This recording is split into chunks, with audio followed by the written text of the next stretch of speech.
Hey there everyone, this is Samuel Johnson and welcome back to the Steven Universe Retrospectives.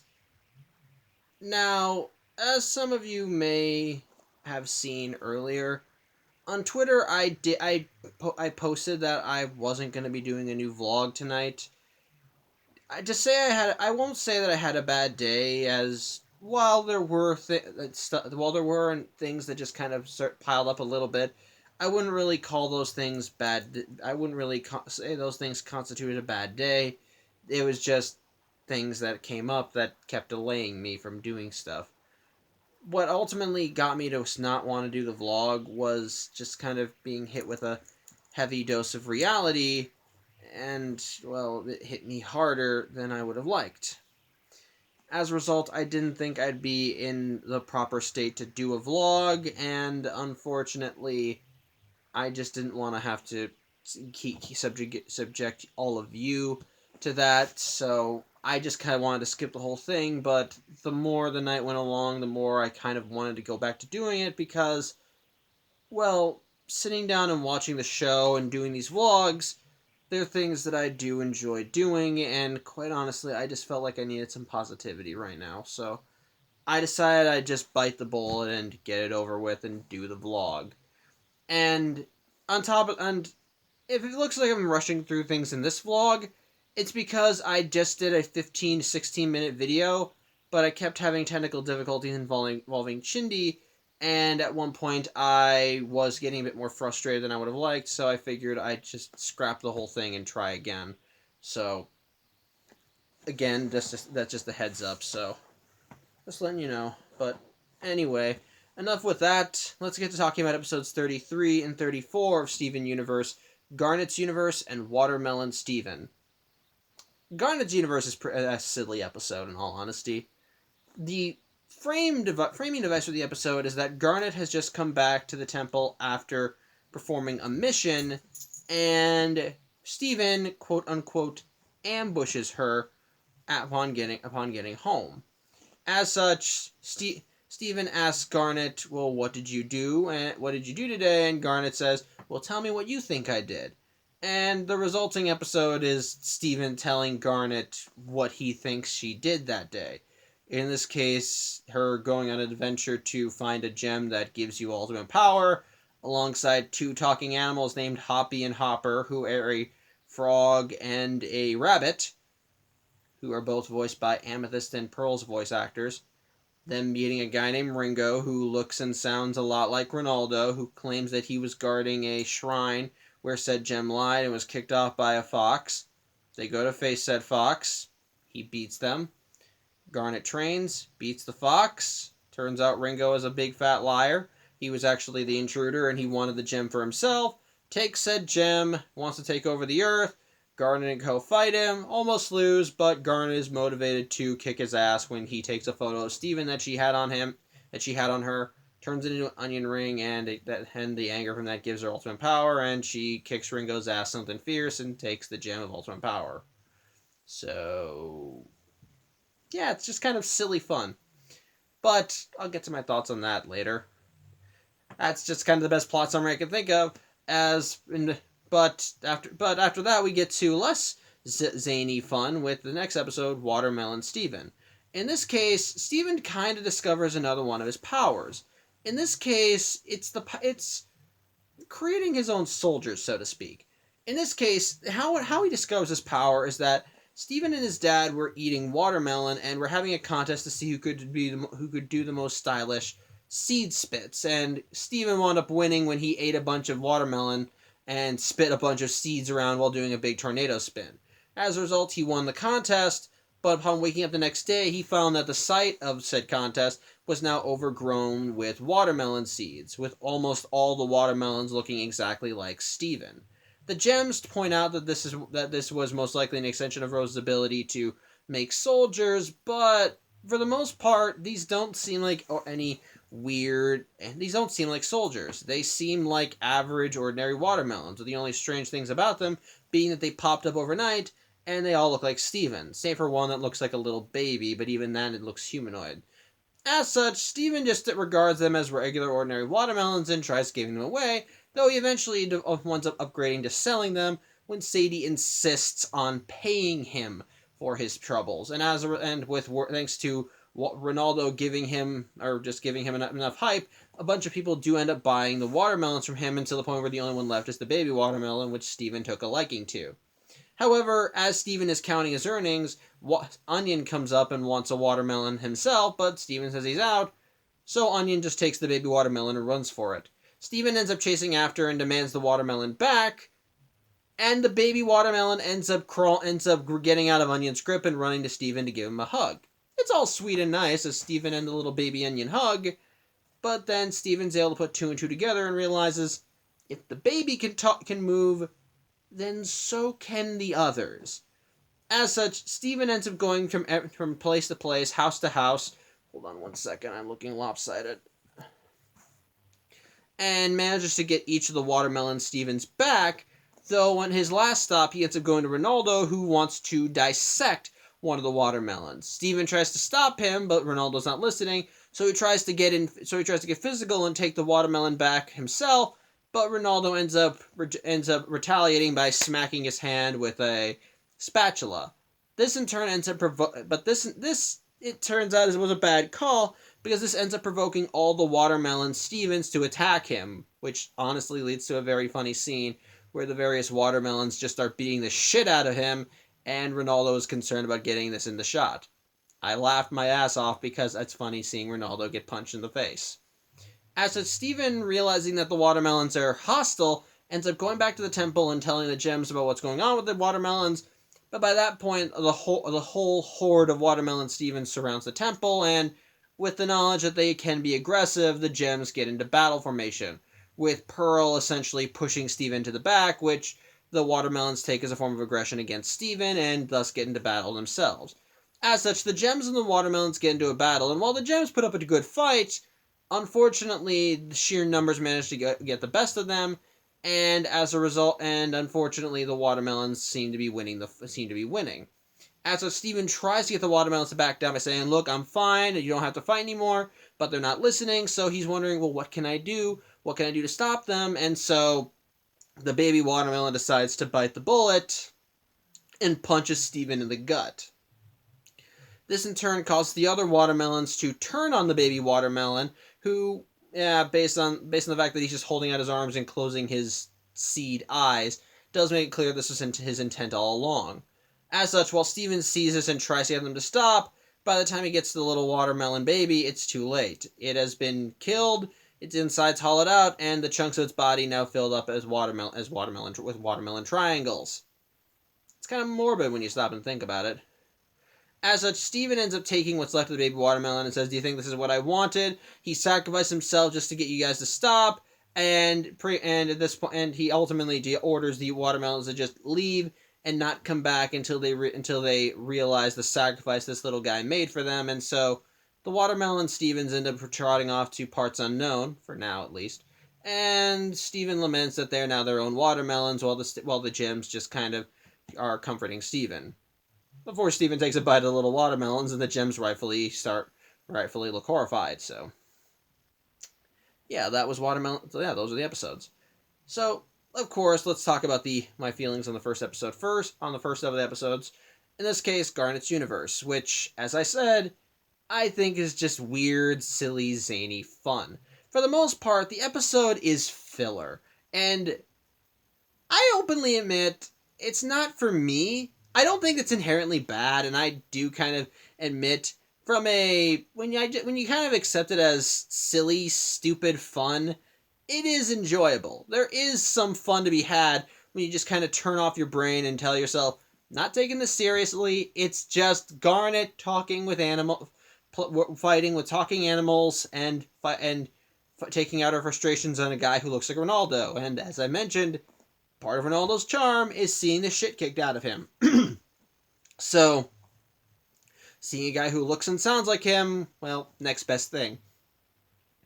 Otherwise, the episode really does not have a major purpose. It just exists for pure fun. Just for Steven to give a funny little story about one of his parents off doing some grand adventure, that really does feel like something that a kid would come up with. Just and all the way up to, oh, you did all these in super cool anime-esque fight scenes, did a training montage, but the bad guy got stronger, and this you had to use the power of love to defeat them, etc., etc. It really is just silly, zany, weird fun.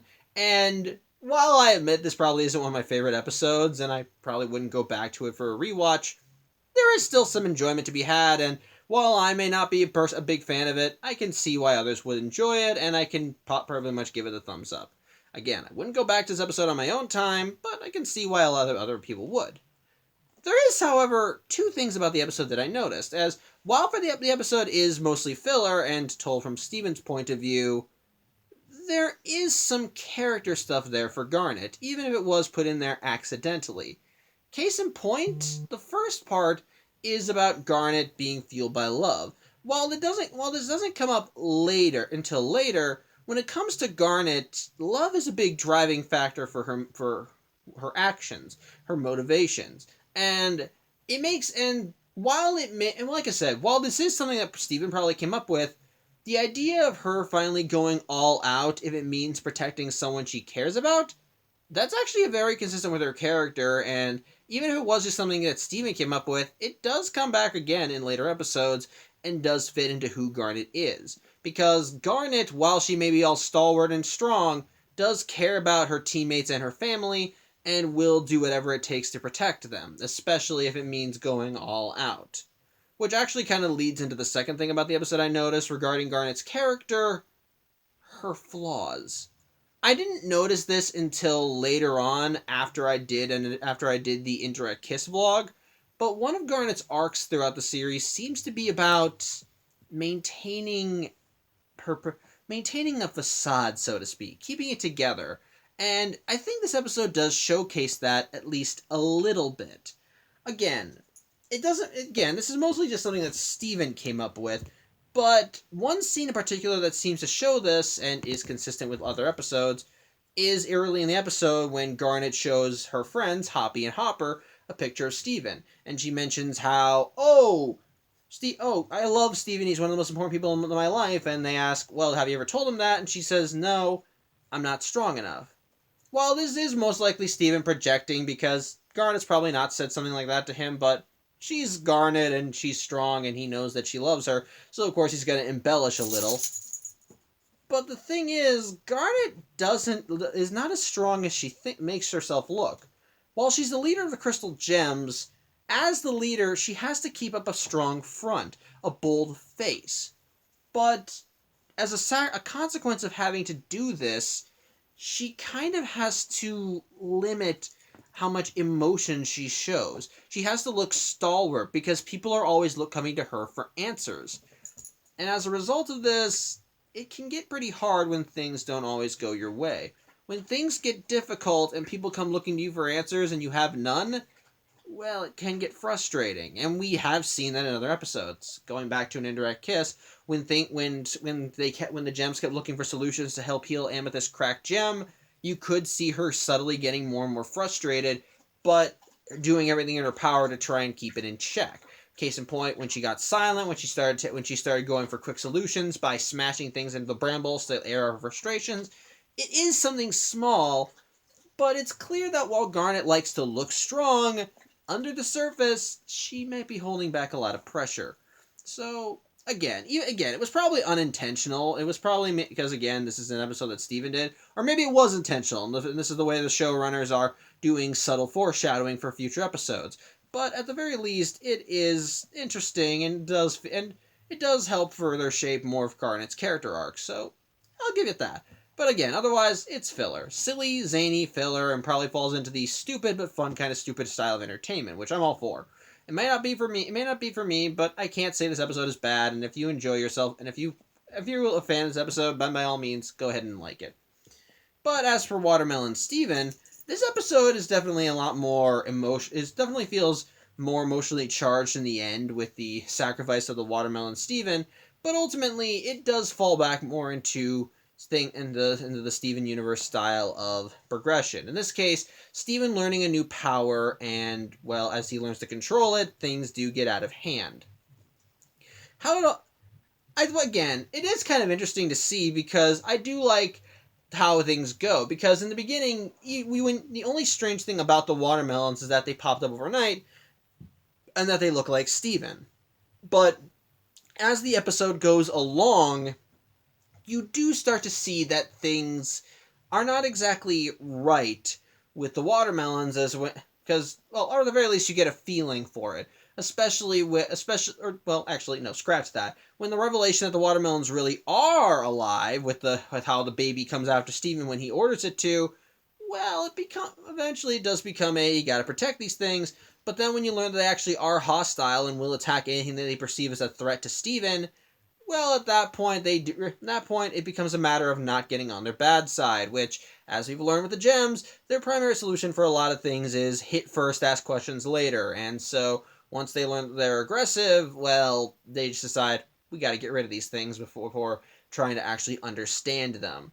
As such, while it is kind of fun to see the gems go into action fighting watermelons, at the same time, that is kind of a little annoying, because as the viewers, we can probably catch on that they only attack people when Steven is hurt.